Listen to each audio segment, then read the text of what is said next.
Welcome to Onesies, a podcast of one season wonders and blunders. My name's Andrew. Hi, I'm Emily.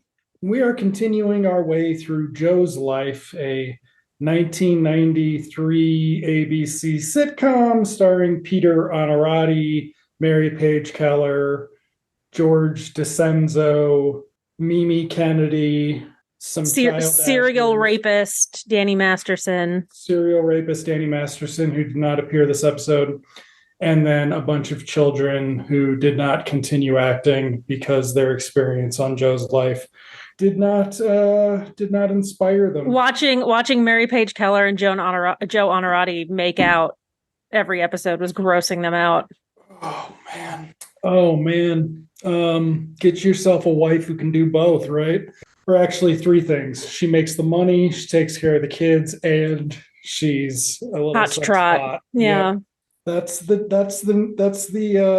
90s man's dream, basically, actually. So see all of Rene Russo's movie roles until poor Rene Russo. I love Rene Russo. I do too. And it wasn't that bad. I mean, it wasn't. There was some bad stuff in there, but it wasn't like the propaganda aspect of it's worse than the whatever. Okay, so we'll have to move on. Thomas Crown Affair is great though. Okay, so the episodes. Oh, what are your three things? Sorry. Oh gosh. I want to talk about the American Dream. I want to talk about. I'm going backwards now. Fighting scene. And exterior shots. Okay. I think American Dream is what I was just going to use. Kosher Deli. Oh,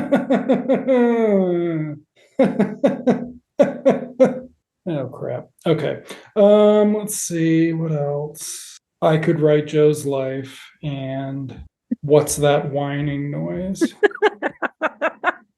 But really, we could start with Barbie Lunchbox because there's a mention of a Barbie Lunchbox. So I would imagine Greta Gerwig would be able to write us a nice essay on the devaluation of growing girls' interests in popular media and the response to it in mega budget motion pictures. But yeah, so it starts with Joe making lunch for the kids, and he's making breakfast and packing their lunches at the same time, which I will say is pretty good. He's a multitasker. Pretty good parenting. Yeah. Except for the fact that he hates his kids the whole episode. I mean, they suck. I mean, kids just are the bane of existence. But yeah, so he tells daughter that he's going to put it in her Barbie lunchbox if she's not careful or something. No. She says, I can't believe I have to take my own lunch. Why don't you just put it in a Barbie lunchbox? Oh, okay. And make me carry it around and write "Don't date me" on it. Like, she's the one who brings that up. Because she thinks that it sucks because it's not cool to bring your lunch to school, right? You got to buy lunch. And she thinks it's going to make her look like a baby. But we're done with that because now it's actually about it's about Jeannie, Scotty, Jean, and Paulie and Petey Playback. Petey Playback, yeah. That was a monstrosity. I saw it sitting there on the table, and I was like, "What? How is this going to come into play?" And represents the most annoying toy possible, which is essentially just playing the repeat game where it repeats everything the last person just said to you. I don't know how they did it, but it was movie magic because it was essentially tape recording the last sentence somebody said, and then you hit a button and it plays it back. Much to the chagrin of the entire family, except for Joe. Joe thinks it's funny. He's not annoyed by it at all, which is weird because he seems like somebody who would take every opportunity to be annoyed at his children. Yeah, but they can't get too real with Joe and his children in this because it's not about him being in prison for beating them to death. And hiding the bodies upstairs so he can get a quickie in with Mary Page Keller before he gets taken away. That is another thing. Their chemistry just keeps building and building on this. I mean, those two, were they dating at the time? I mean, they seem to just It's the animal magnetism of a Jersey boy, a working class Jersey boy who just wants to get his hands dirty and work. But will he step up and provide for his family? Let's find out this episode of Joe's life. Yeah, the episode is called "He Ain't Working, He's My Brother." We forgot to mention the title. We did forget to mention the title. They've got some very witty titles. Oh boy. But okay, so yes, so Paul and Scott, is that his name or is it Gene? It's Scott. Scott. Gene is from the other one. Right? Yeah. They're being shitty brothers to each other, and Paulie is sick of hearing that he's the older one, so he has to give it all up for Scotty Gene. It starts with Scotty borrows Paulie's baseball mitt. Not yet. We're not there yet. Oh. Yeah, first we've got to do the... But they're just fighting with the little doll. They're just fighting. And the doll is playing the repeat thing. Right. Yeah. And Mom comes into the kitchen. She's like, that thing's terrible. And Joe's like, it was funny in the store. And this is where my note is Peter Honorati stoned? Because he seems really detached this episode. Yeah. Like the only time he gets enthusiastic is when Mary Page Keller's crawling on him. The rest of the time he's just like, man, I shouldn't have done this show. Yeah. And he shouldn't have done this show. He should have found himself a nice drama, probably on NBC. He should have been Rocket Romano, frankly. Okay. But yes, so then Joe's got an interview this afternoon. He's going to dazzle them with his managerial skill and his butt kissing. And his wife, and the wife's like, you don't need to kiss butt, Joe. And Joe's like, they've got a dental plan. And she's like, well, you take chapstick. And this is the thing, folks. Dental plans were the unicorns of workplace insurance in the 80s and 90s. I don't even know if it existed in the early 80s. I applied for a job recently that did not have dental insurance. And I was shocked. If you have dental, you're like, why is this a big deal? I pay $5 a month for this. But it's getting, that the $5 a month and then the discounts on when you need a crown or whatever. Yeah. But then Joe's over there talking about something, and he's like, what's that whining noise? And he's like, oh, he's complaining. He's complaining about the kids and not having a job, and I don't know. He's just complaining. And then he's like, he stops himself. He's like, what's that whining noise? Oh yeah, it's me. I thought that was very self-aware of him. Real Men Don't Whine, though, is an interesting, nice... Got a lot of toxic masculinity. Well, it's very interesting, the sort of moral lesson of this episode, but it's also very frustrating because it really is Joe's a dummy and he doesn't listen to anybody else. And then he listens to them by the end of the episode. Yeah. So the wife's like, oh, I don't like not seeing the kids. But then she sees the kids and she runs out because she's like, I don't like seeing those fucking kids. Because they're arguing again. They're arguing about this. I think this is with the baseball mitt, but we go to commercial first, right? We got the opening titles. And this is the first time I watched the opening titles. And I skipped them. So what did you note? It's like a board game. You had said like, oh, it's a conveyor belt, and it is because he's moving along the game of life, I guess, the game of Joe's life. And it was really stupid. Also, I noted that the teenage daughter and Danny Masterson didn't seem to get credits, or the names weren't next to their pictures. Interesting. I don't think. It's the first time I watched it. I did not go back. I took mental note of it. I did not go back and double check because it was stupid. I hate the song except for the saxophone. And that was about it. So, yeah. Then when we come back from commercial, there's an exterior shot of the house. Yes. My note is, ooh, nice craftsman. So we get to see the outside of their house, which is a beautiful craftsman home. During the day. We also are going to see the restaurant during the day. Yeah. I feel like we saw the restaurant before. We've seen the house before, but we've never seen it during the day. I don't remember ever seeing the exterior. A really generic nighttime shot. Yeah. Oh, I don't ever remember seeing it because I was skipping the commercials. The commercials are the best part. I know, but I watch a lot of commercials on YouTube. I remembered I had forgotten Brett Butler, and so I had to go look that back up, and that is a sad story. Yeah, that's a sad story, but that episode that they were advertising, which I didn't skip, I was like, ooh, a middle-aged woman getting hit on by I a hot remember young that college episode. guy. Yeah, it's Nice. about her and her friend. Yeah, but I remember that one. I'm like, why don't they getting hit on more off? Like, because yeah, it's one of those things where it's just like, well, middle-aged woman. She was 33, Emily. Was she She was 33? 33 years old. God. Her career was over before she was 40. Don't be an alcoholic and a woman in Hollywood. You have to be an alcoholic and a man in Hollywood. And beat your wife and on an airplane. Anyway. I don't even know who we're talking about now. Brad Pitt. Oh, is that what he did? Yeah. So anyway, the boys come in and they're fighting. And this is my second point about nice fighting. Okay. They do this, like, Paulie is really worked up and he's going after Scotty. And the three of them, including Joe, who's mediating per se, they have this really great choreographed thing where Paulie like jumps over at Scotty and Joe catches him by the scruff. You know, it's like, it was actually really well done, I thought. Hey. Like 10 seconds of goodness. I'll take it. A couple of those Fast and the Furious movies have great action sequences. 5 and 6, if you're wondering. It's like Mad Max Fury Road. I watched that.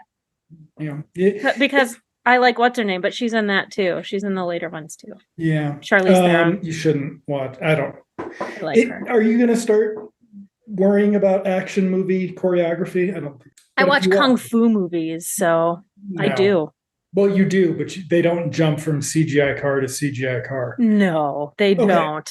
This is also where I have my note that I could write Joe's life, because they're talking about where Scotty Jean lost the Paulie's mitt. Yes. So this is where they're arguing. Scott borrowed Paul's mitt and doesn't remember where it went. Doesn't remember what he did with it. And there's a whole discussion that will continue throughout the episode of, you can't borrow your brother's things without asking. Why do you have to pester your brother? Da, da, da, da, da. And I had a similar thought where he's trying to get down to where the mitt is. And I was like, I know exactly where it is. Like, I could see it. It doesn't take very long because the scene is short anyway, but it was like, this isn't in front of a live studio audience, is it? No. Okay. I was going to say, people were, the laugh track was a little bit too much considering it was so, like it was so obvious where. I've never watched the end credits. I don't know if it is. I don't know if it is either. But it would be hard to believe it is. Yeah, it was. I thought the same. Not that I could have written it, but it was like, oh boy, like this is bad. Yeah, it's real. I mean, this show is so bad. When I saw the commercial for Home Improvement, I was like, that I forgot that what's his face was a really good straight man on that. Like, I'm sure he's incredibly problematic in real life, but his sidekick at the Tool time at the beginning, before Tim Allen got successful and pushed the guy out or whatever, that dude was a good straight man. Okay. Yeah, he was really good. So yeah, then we have the whole thing about how Paulie's 12 and Scotty Jean's 7. So we get a bunch of like snark from Paulie that goes over Joe's head, which is a real problem with the episode or in the show in general. But Paulie's like, I'll just try to remember that I should know better, and I sort of have to do everything, and nobody else has any responsibility around here except for me. And Joe's like, good, you should remember that. So then we go to the restaurant where we have Ray talking about how people can't eat. It's weird that people eat clams because they look like little prostates. Is that? It wasn't Ray. It was the old guy. It was the old guy. Okay. Ray didn't make that joke. The old man made the prostate joke. Okay. So then we get this whole thing about how Ray made the wrong thing for the old guy because he can't read the old guy's handwriting. So He made calamari instead of calzones. Right. And it's because the old guy wrote Calahugia, which means calzone or something. Yeah. To which Ray complains about the handwriting and the language, and then explains that he once worked at a kosher deli, so he knows all the ins and outs. But he knows Hebrew, he knows Yiddish, but this is he makes a joke. Yeah, this is but shows a little bit of depth and character. Again, it's not a bad episode for him. It's just not a great episode for him. He has not been as negatively portrayed as the pilot suggested he was going to be portrayed. Yeah. So at least there's that. Yeah. But then Stan comes in and is like, Joe, you should come work for me. And Joe's like, I don't want to be a chef. I want to live my life. Continue. No, yeah, he does. Yeah, he does. When they get in the next scene that they talk about it, not literally the next scene, but the next scene that they're talking about this near the end, I get grossed out by his American Dream talk. Oh, that also comes back later too. So yeah, and it's just like, how can you say no, Joe? And Joe's like, I've got 3 kids. No is what I say the best. So shouldn't yes, I want this job to feed my 3 kids be the first thing, but whatever. Then Mimi Kennedy comes in and has some nice 90s passive misogyny for the ladies. She makes fun of a lady wearing slacks or something. Yeah, I put fat shaming on here. Yep. But then she also has a little bit of a funny, clever thing like, oh, I'm so sick of being a waitress. All the comments and the rude remarks and and I just don't have the time to come up with new ones. That was kind of funny. There's occasional moments where you see actual timing come through. Yeah. And you're like, the show just doesn't know what to do with it. She is so good. Yeah. She is so good. Okay, so then Joe and Ray are talking some more. Joe doesn't want to do this with his life. But it's almost 3:00. Stan's kept him too late. Joe can't be expected to look at a clock, apparently. Apparently not. It's got to be anybody else's fault. He needs to go to his interview. He's almost late for his interview. He needs to go there. Stan needs to get a permanent chef. Why not Ray? Ray's not ready. Hashtag. It doesn't seem coded. It doesn't. It's just. No, it doesn't seem coded. But it is, he uses the example of he can't read the old guy's handwriting. Which is stupid. He can't decide. It is stupid. It's completely stupid. The old guy should. Yeah, that's not a. He should write his orders better. And that should be something. He's an old man. He's like 70 years old. He should know how to do this. Yeah. If he make a checkbox, right? Yeah. Like figure it out. Yeah. So that's just an excuse. Also, The Bear is back, which Emily won't watch, but everybody else go watch The Bear. About the Chicago sandwich shop. Wonderful, inclusive, multicultural cast. It's about people working together in the 21st century. You're going to watch it when you're 60 and be like, this is great. And I'm going to be like, you should have watched it 40 years ago when I told you to. I know. I'm such a pill. Refuse to watch anything except I don't know what the joke Lee is on Painting with John tonight. Are you excited? Lee is on Foundation on Apple TV. Are you aware? No. Flea. Oh, Flea. Not Lee Pace. I'm aware of Lee Pace. I've seen the trailers. Okay, so oh my god, I'm this close to watching it just because of him. That the show no one has watched. Just because I do really like that last, not their most recent album, but like the Runaway or something, Red Hot Chili Peppers. I do not like the Red Hot Chili Peppers. I don't like them either, but Flea is hilarious and wonderful. And he's a dream. Isn't he like 70? And he and John Lurie are like buds. We're not watching that show, Emily. It had more than one season. I know, but we can watch Fishing with John. Okay. All right. Is Peter Onorati on it? Okay. No. So Peter Onorati, we cut to the home where we have an establishing shot of the house at night, by the way, Emily. Okay. Yes. I did catch that. All right. Not a great looking establishing shot either, folks. It was a hard for people to do establishing shots. It looked really bad. Really bad. Joe's home and he's hiding from his kids. The boys are fighting again. The boys are fighting. And now Joe slinks down on the couch to hide from them, but they find him. So it's dark out now. And it was 3:00 before. So I don't know what time it gets dark in New Jersey during the school year, but I guess we're going to say it's about 5:30. So he's been gone for his interview that we find out did not happen for a very long time. Very long time.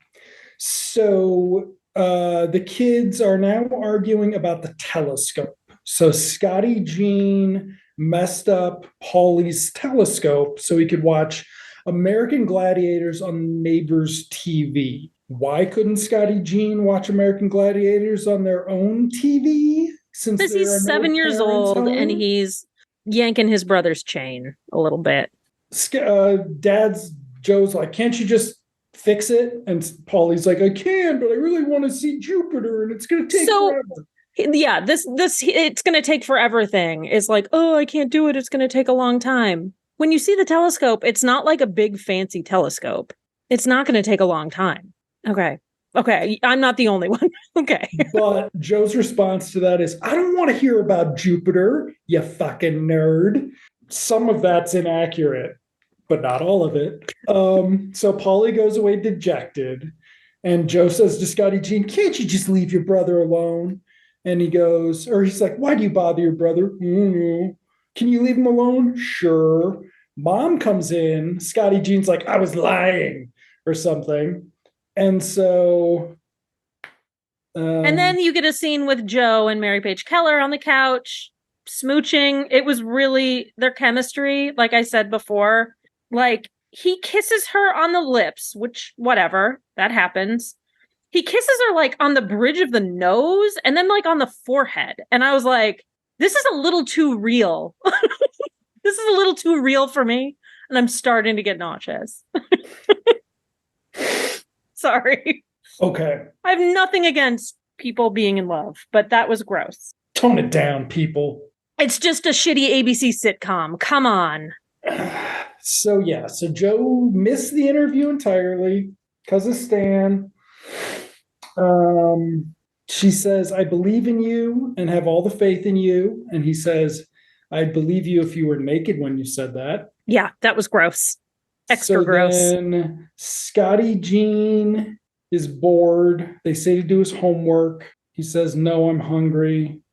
They say, we'll make dinner in a bit, which is when I started wondering what time it was and where Joe had been after he missed his job interview. And who was going to be making the dinner? Mom. Because they were just sitting on the couch. It seems like they'd make the daughter do it, really. We haven't seen her in a bit, so yeah. Do we even know who makes dinner? Do we even have a dinner scene? Anyway. No. So instead, Scotty Jean goes upstairs, takes Paulie's Marvel comic off of his bed. I did not go and see which Marvel comic it is, but you can see symbiote Spider-Man in the bottom left corner. So it is a Marvel comic. And he sits down on his bed and he pulls up the covers. And what does he discover?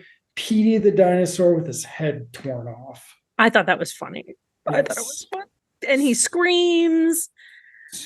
And another commercial break, I think. Another commercial break. Yeah, I've started putting in when we have the commercial breaks. Okay, so Scotty Jean's going to break the telescope. Amy was in the middle of a phone call, and she has very important phone call. Very important phone call. Paulie says he's innocent, except Petey recorded Paulie destroying it because that's how that works. And then Joe's like, "We'll just get you another one, dude." And in some of the only potentially amusing moments, Mom is like, "No, we got him the last one, remember?" Yeah. And he's like, oh, yeah, well, you're going to have to buy him another toy, Paulie. And then Amy's like, this was not worth getting off the phone, to which my note is true dat. I would be on the phone during this. And then again, Paulie gets reminded that he's the big brother, and there are higher expectations for him, etc., etc. So then we're actually gonna get into wrapping everything together now. But first, Paulie says, or Joe says, "I'm done with your attitude, Paulie." And Paulie says, and we'll talk later. And Paulie says, "You never hear a word I say." And Joe says, "Wrong again." Except Joe never does hear a word he says. That's the point. He is wrong. No, Joe's the wrong one. He's a bad dad. He's That's a bad what this dad. show's about. That's what this episode and the way it kind of gets tied together with Stan, it was a little eye roll, cheesy, but this whole episode is about treating your kids fairly. Except for the girl. The girl is off limits because she's a girl. But you have to treat your male children exactly the same. Yes. Okay. So at the restaurant, also kind of funny, Ray is listening to Joe bitch, and he's just like, I don't know, man, maybe he's going through his dinosaur mutilation phase. And he's like, what? And he's like, man, I don't have kids. I don't care. And I'm just like, right. I don't have kids. I don't care. They're your kids. You deal with that. Why don't you ask your brother who does have a son? It's 1993, man. Rubbers were fucking $6 when you needed them. All right. Let's just be real here. Okay.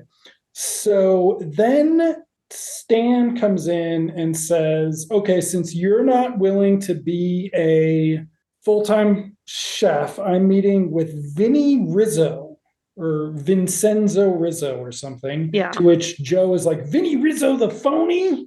He's a pretentious moop. And Stan's like, whatever, man. I offered him half the place because I need a real cook. And Joe's like, but this place has been in the family for 30 years. And Stan's like, well, if you stay, I'll give you half the restaurant. And Joe's like, ha, that's not what I meant, dude. And the old man says exactly what I was thinking the whole time. He says, who could have saw that coming? Like, as if this was some sort of trap. We're gonna offer the job to the most detestable person and try to trick Joe into taking it instead. Doesn't work. In this case, Joe's, no, I don't want to do it, blah, blah, blah. There's a nice, very brief moment with Joe and not Mary Page Keller, Mimi Kennedy, where he's like, I'm sorry. She's like, me too. It was just like this really sweet moment between the two of them.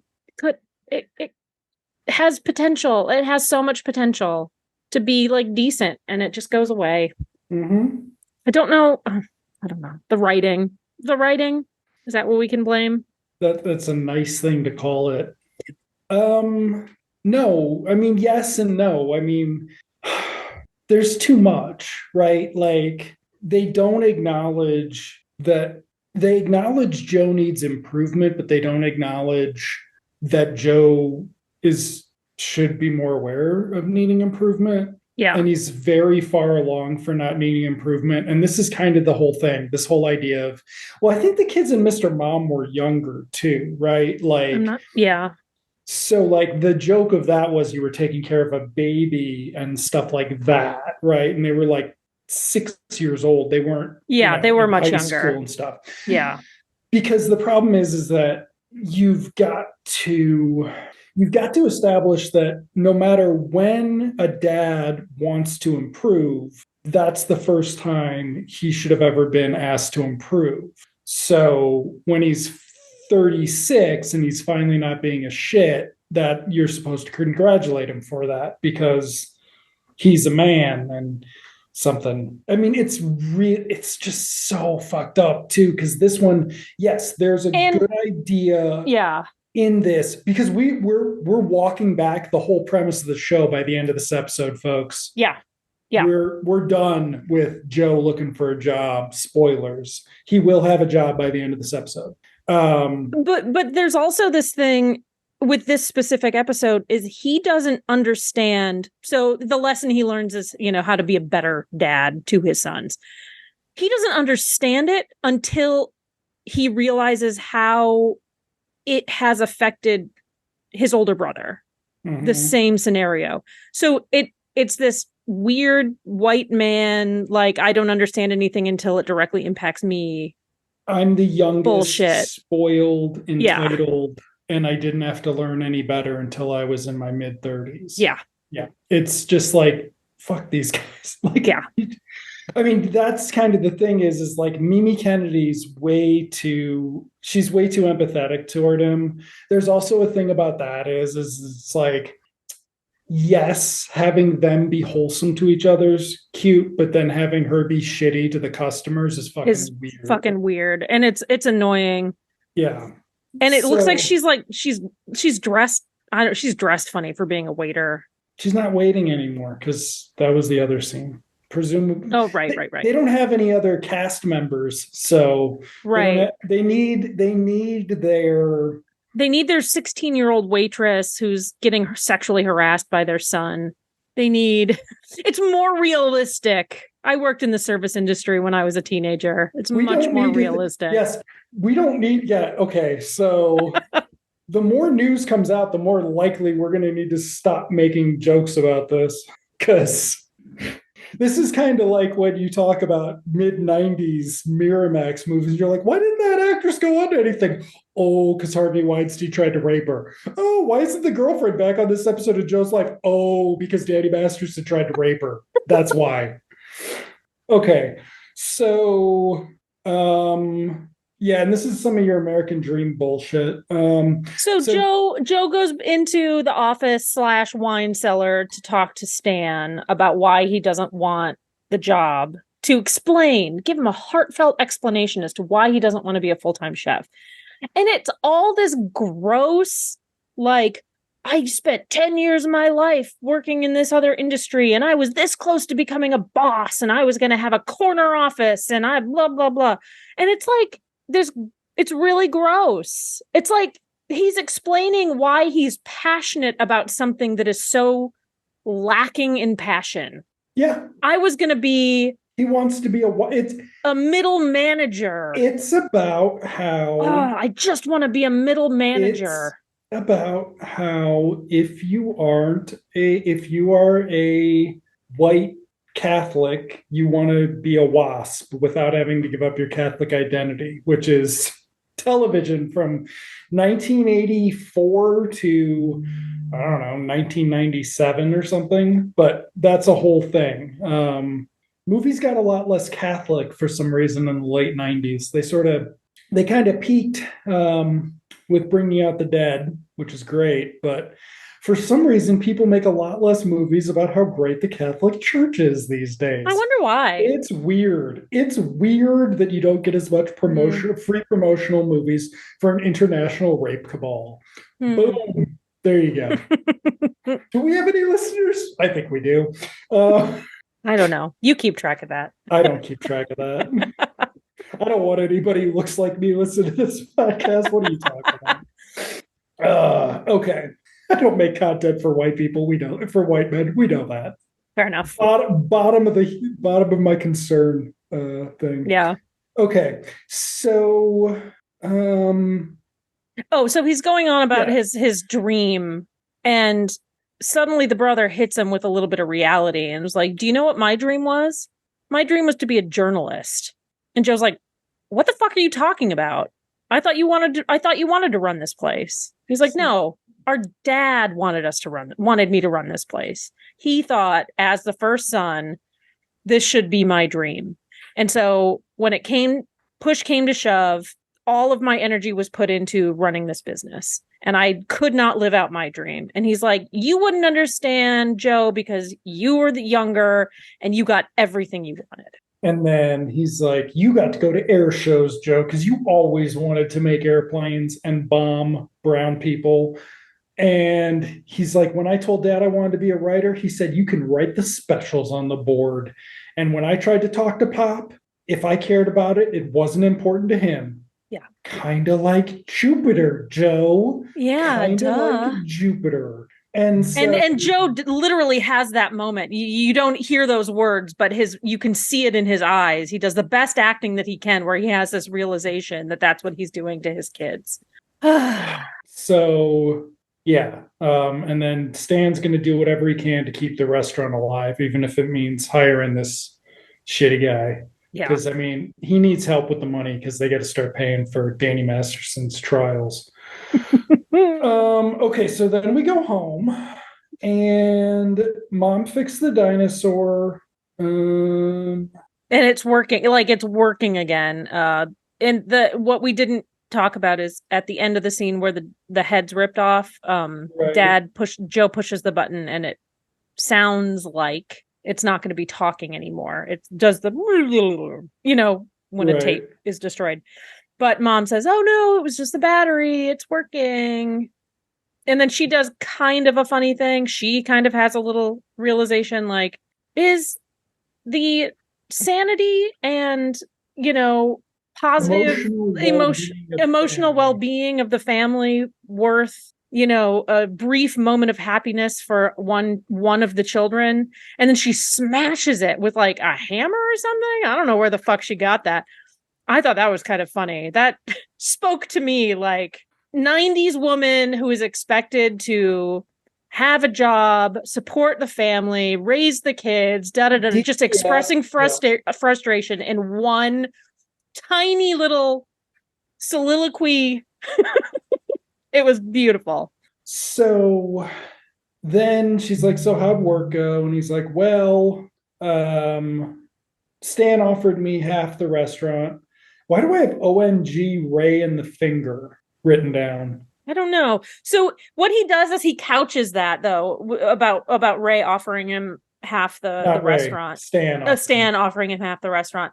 He's like, Ray did this. Yeah, he so and so did this, and he couches it. And then the mom is like, "Oh my God, Ray did what?" And then, but she's trying again, emotional labor on her part to hide her surprise about Stan offering him half of the restaurant, because she is trying to gauge how he feels about it, because he is not showing any emotion. So she can't show any emotion in case it is conflicting with his emotion about it. So I live this. I hate it, but this is exactly what is happening in this scene. She's trying to gauge his reaction to it. And he's like, no, it's fine. It's fine. I'm doing it. And he just I don't know. I don't know why he did it. Like, he doesn't explain it, right? Well, he explained that he actually loved cooking and things like that. He just wasn't willing to make the sacrifice or something. So he just was willing to, give an inch, but in this case, own half of a successful business and do work that he loves instead of kissing ass all day, like he should want to. Okay, so then there's some more appreciate and respect, and I respect you, blah blah blah. But then and smooching, there's a lot of gross smooching.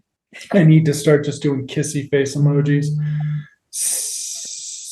So Paulie, they go out back. So Joe tells Paul to come out back, and here's the telescope, which doesn't make any sense, right? Because the telescope must have been in their bedroom, their shared bedroom. Yeah.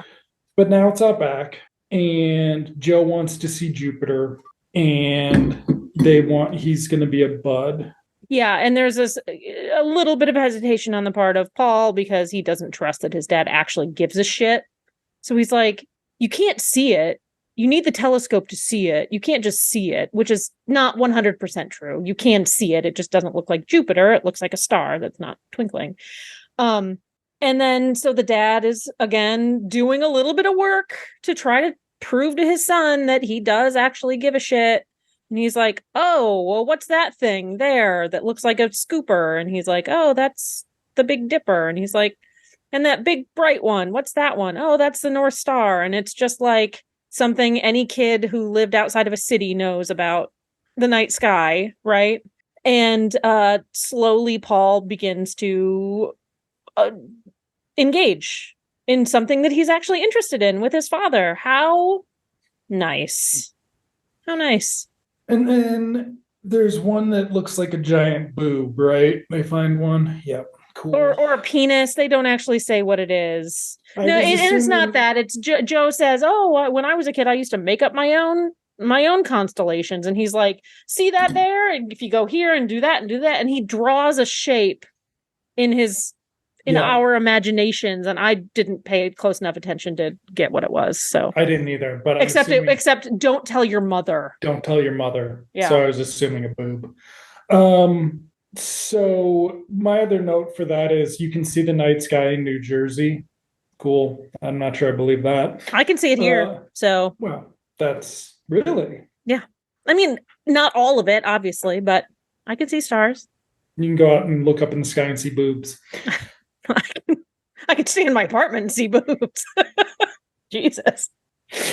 Okay, so and then there's something about naming the a star, but you have to pick a good one or something. Yeah. And So Joe's like, again, Joe is taking the extra steps to try to engage with Polly. He's like, let's pick out a star and name it after you. You know, you can do that. And he's like, well, you got to go. You can't just pick any one of these stars that we can see. They do it with stars that are so far away you can't even see them. So you have to go to the observatory to see them. and we Joe's can like, never let's go there. go to the observatory and let's find one and let's buy it for you for $50 or whatever. And now show me the rest of the night sky, Polly. And Polly's like, we don't have time, Dad. And Dad says, Polly, we've got the whole night. Aww. And there's a sweet scene. Dad puts his arm around the sun and aw. Aww. I love how And all the troubles are it's just solved. over. And Yeah. then we cut to something that Toy Story ripped off. So it's the stuffed animals. And Oh, there was a commercial, and I think no, it's not a commercial. It's the end credits. The end I did. titles of the You Didn't Stay. So, what happened was the screen got smaller and it went to play the next episode. So I assumed it was over. So I just turned it off. It does it early. So the end titles are maybe the dinosaur PD somehow resurrected or some stuffed animal. And it's talking to the other stuffed animals about how they're going to revolt in just a second. But then nobody can move because they're not real. So they need a new plan. And it just reminded me that the Wally Shawn dinosaur in Toy Story is a ripoff of a comic strip from Dark Horse Presents that this guy used to do. And so basically, Toy Story was just, I mean, it's Joss Whedon, so obviously it's just repackaged jokes from other places. Apparently, some of it from the end of Joe's life. So there you go. It's not an original idea. But anyway, so we've reached Joe's the end life of another Joe's life. Yeah, it's great. At no time in Joe's life until now did he think about how shitty his older brother's life has been. So nope. Cool. So episode 4, this is where we need to start updating the Wikipedia article because there's no directed by, no written by. I mean, come on. The least we can do while we're watching this is update some of this, give more accurate information into the world. It's called Shop in the Name of Love, and I don't have a synopsis of it, so I can't see it. I'm very excited for the return of serial rapist Danny Masterson. I thought he was in all of the episodes. Who knew? Who knew that Joe's life did not have a good, reliable... Oh, wait, it's on Wikipedia. It doesn't have the information. It could be on IMDb. It could be. It could be. Yeah, so I'm looking forward to that. Are you looking forward to it? Always. Word. Okay. Always. I love watching complete garbage. Makes me happy. I'd rather watch complete garbage than The Bear. Is that weird? I am going to watch Foundation. He's such a dream. Such a dream. Cool. I'll let you know how it is.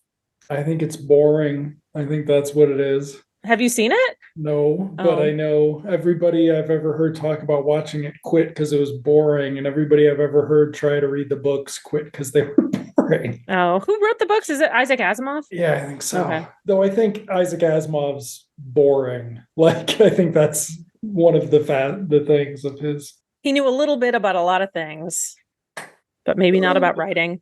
Okay, well, thank you all for joining us. I guess I'm just going to wrap it up since Andrew's stretching. Wow. Well, I'm sorry. What else? What did you learn from this episode, Emily? I learned that I don't want children.